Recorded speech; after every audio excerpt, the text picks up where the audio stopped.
সংযুক্ত আরব আমিরাতে বাংলাদেশি কর্মীদের জন্য নতুন সম্ভাবনার দ্বার।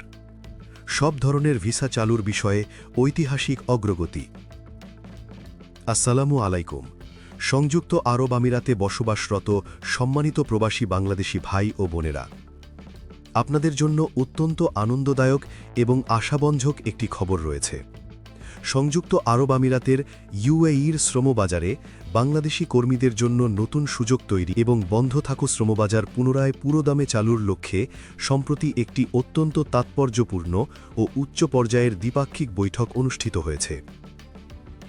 বাংলাদেশের মাননীয় প্রবাসী কল্যাণ ও বৈদেশিক কর্মসংস্থান মন্ত্রী এবং সংযুক্ত আরব আমিরাতের মানব সম্পদ মন্ত্রীর মধ্যে অনুষ্ঠিত এই বৈঠকে দুই দেশের শ্রমবাজার ও পারস্পরিক সহযোগিতা নিয়ে বিস্তারিত এবং ফলপ্রসূ আলোচনা হয়। নিচে এই গুরুত্বপূর্ণ বৈঠকের বিস্তারিত দিকগুলো তুলে ধরা হল। ১. সকল ক্যাটাগরির ভিসা পুনরায় চালুর উদ্যোগ। দীর্ঘদিনের প্রতীক্ষা ও কিছু প্রশাসনিক বিধিনিষেধের কারণে বাংলাদেশ থেকে ইউএইতে কর্মী নেওয়ার প্রক্রিয়া বেশ কিছুদিন ধরে অনেকটাই সীমিত ছিল। এর ফলে আমাদের দেশের অনেক দক্ষ ও অদক্ষ কর্মী মধ্যপ্রাচ্যের এই সমৃদ্ধ দেশটিতে কর্মসংস্থানের বিশাল সুযোগ থেকে বঞ্চিত হচ্ছিলেন। এই স্থবিরতা কাটানোর লক্ষ্যে এবারের বৈঠকের প্রধানতম এজেন্ডা ছিল বাংলাদেশি শ্রমিকদের জন্য সব ধরনের লেবার ভিসা সহ অন্যান্য সকল ক্যাটাগরির ভিসা দ্রুততম সময়ের মধ্যে পুনরায় চালু করা। শুধু তাই নয়, এই ভিসা সুবিধা যেন ইউএইর নির্দিষ্ট কোনো প্রদেশের বদলে সবগুলো প্রদেশে সমানভাবে সম্প্রসারিত হয় সে বিষয়েও জোরালো প্রস্তাব রাখা হয়েছে।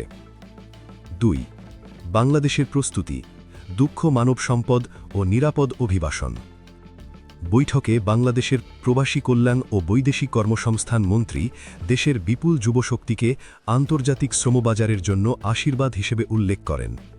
তিনি আমিরাত সরকারকে আশ্বস্ত করেন যে দক্ষতা উন্নয়ন, বর্তমান সরকার বিদেশে গমনিচ্ছুক কর্মীদের শুধু পাঠানোর উপরই নির্ভর করছে না, বরং কারিগরি প্রশিক্ষণ কেন্দ্রের মাধ্যমে তাদের দক্ষ মানব সম্পদ হিসেবে গড়ে তুলতে ব্যাপক উদ্যোগ গ্রহণ করেছে।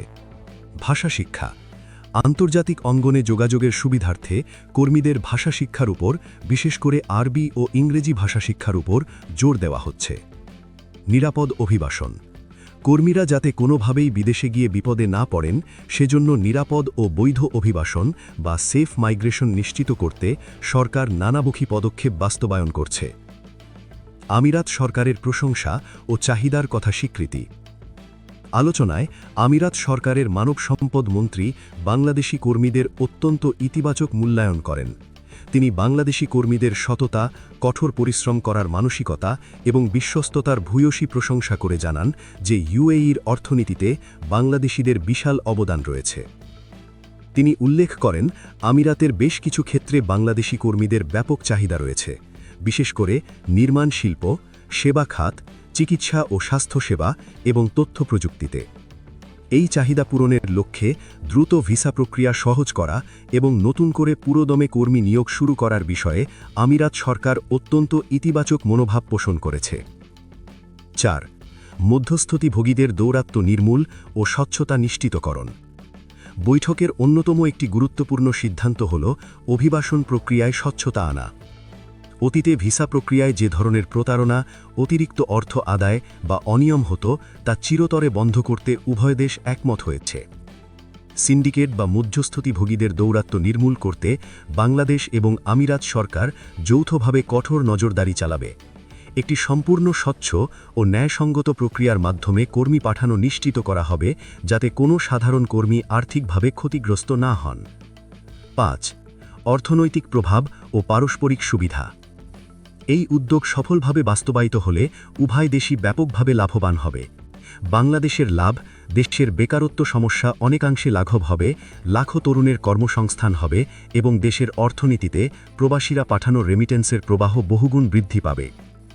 আমিরাতের লাভ, আমিরাত তাদের চলমান এবং ভবিষ্যৎ মেগা প্রকল্প ও শিল্পায়নের জন্য প্রয়োজনীয় দক্ষ ও বিশ্বস্ত মানব সম্পদ খুব সহজেই বাংলাদেশ থেকে পেয়ে যাবে।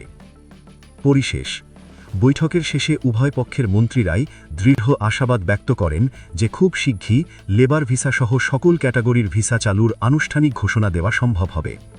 এই যুগান্তকারী পদক্ষেপের মাধ্যমে বাংলাদেশ ও সংযুক্ত আরব আমিরাতের মধ্যে ঐতিহাসিক ও বন্ধুত্বপূর্ণ দ্বিপাক্ষিক সম্পর্ক এক নতুন উচ্চতায় পৌঁছাবে বলে সবাই বিশ্বাস করেন।